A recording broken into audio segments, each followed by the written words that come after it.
Thank you everybody for coming. So, well, you've heard that there's a little bit of switch. So there's supposed to be a talk on the, let's say, history of s-SNOM.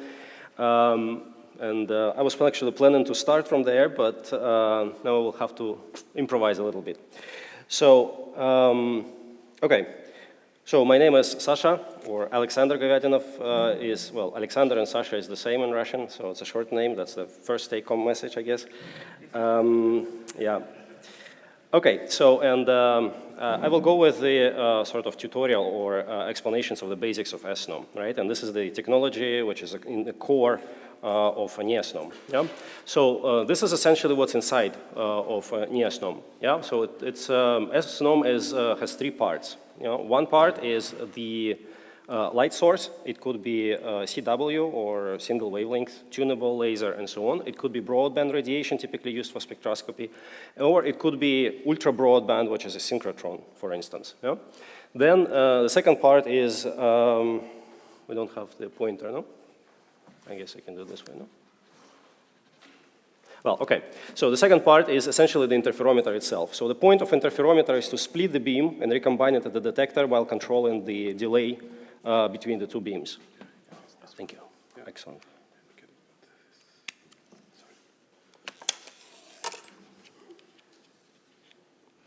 I don't need to control it. That's okay. Just the laser. I'm okay with this. No.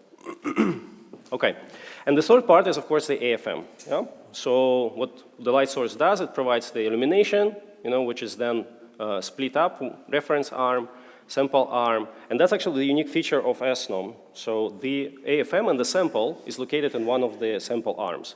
That's an important feature, as we'll see later, so that allows actually the detection of the amplitude and phase signals at once, not just magnitude or intensity.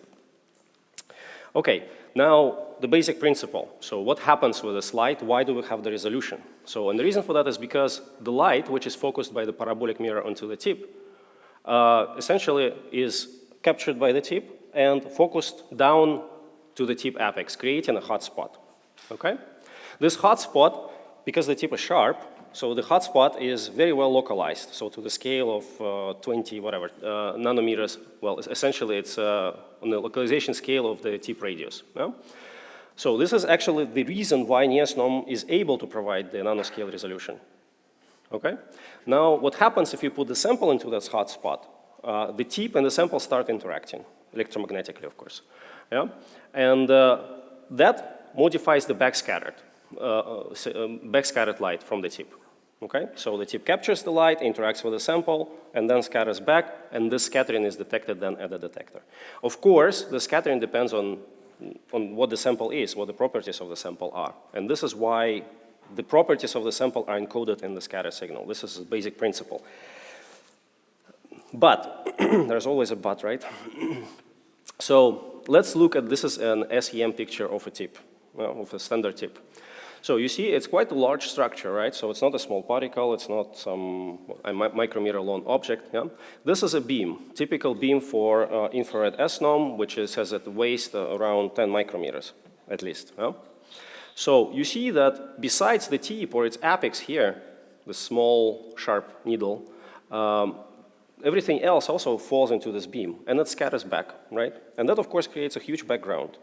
So we have to extract the signal from the very small apex down here from this huge background of everything which falls into the illumination field, illumination beam. Yeah, how is it done? And there's a trick which I think everybody uses nowadays. So it's a high harmonic demodulation scheme. So what is done is the tip is jittered up and down harmonically at a certain frequency, so on a scale of 100 kilohertz. Yeah? And then the detector signal is demodulated at higher harmonics of this frequency. The reason why this extracts the near field, so this interaction of the tip and the sample, and suppresses all the rest, is because the background on a scale, when you jitter with a small type and amplitude, it's more or less constant. Whether you put the tip 20 nanometers above, below, doesn't really matter. So it's a huge 10 micrometer object and it just scatters, right?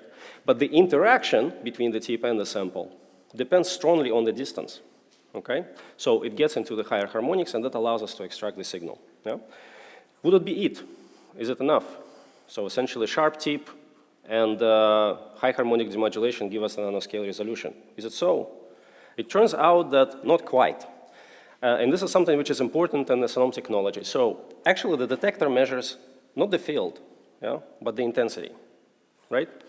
Just a general principle. So the detector always measures the intensity, right? So it's the sum of, as I told you, this background, there's near field, right? If you square it, that's essentially the intensity. Huh? So you will have three terms. This is the background term. It is suppressed by the demodulation, yeah? But there's one more term here, which is a product of the near field and the background, yeah? And this one, it's also modulated quite heavily because it has the near field part, right?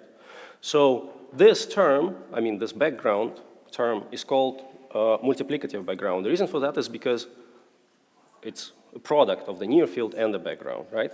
And this background is actually, multiplicative background is often overlooked, okay? Maybe it's not important. Let's see.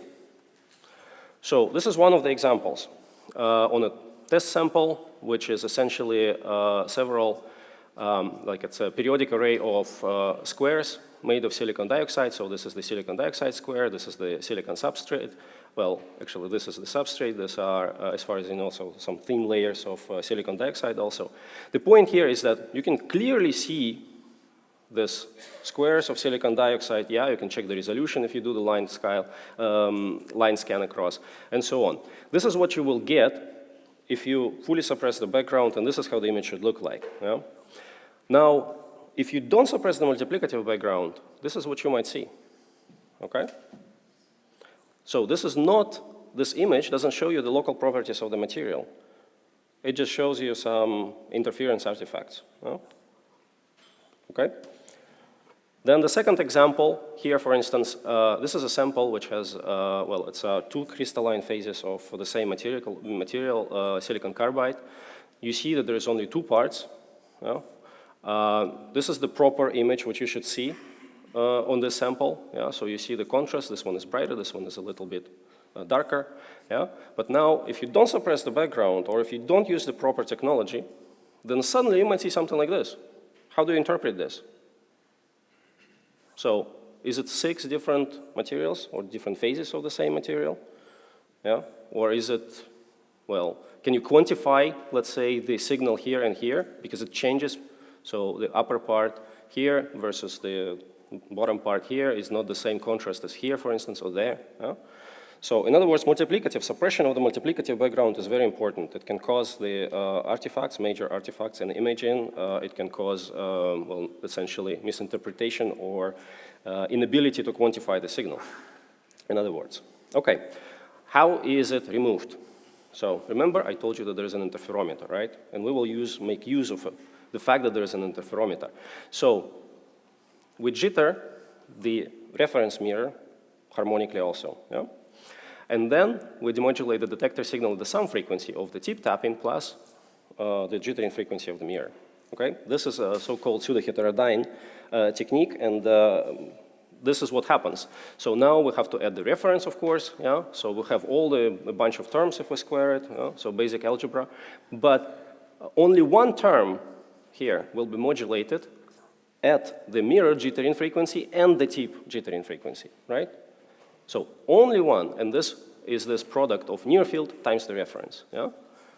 In other words, there's no background anymore here, okay? And it has additional benefits, yeah? So besides the full suppression of the multiplicative background, it also provides a so-called interferometric gain because the reference field could be strong, so it boosts our signal, yeah? So the sensitivity goes up, yeah? And at the same time, you see, now you see that this is not the intensity of the field, but actually the magnitude. The field itself is here, yeah? And we can measure amplitude and phase with respect to the reference, of course, yeah? Of our near field signal. And this is very important, for instance, in the applications like field mapping. So we have gold structures as far as I know here. Yeah, you can see the magnitude, but you can also measure the phase. And in many cases, phase is important. It characterizes the mode structure and provides a lot of benefits. Yeah? Now, this is another application, important application. So this is the measurement or imaging of small ferritin particles.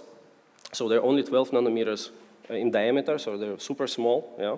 Most of it is actually some core which doesn't actually contribute to the signal, so it's just a shell, protein shell, which contributes to the signal.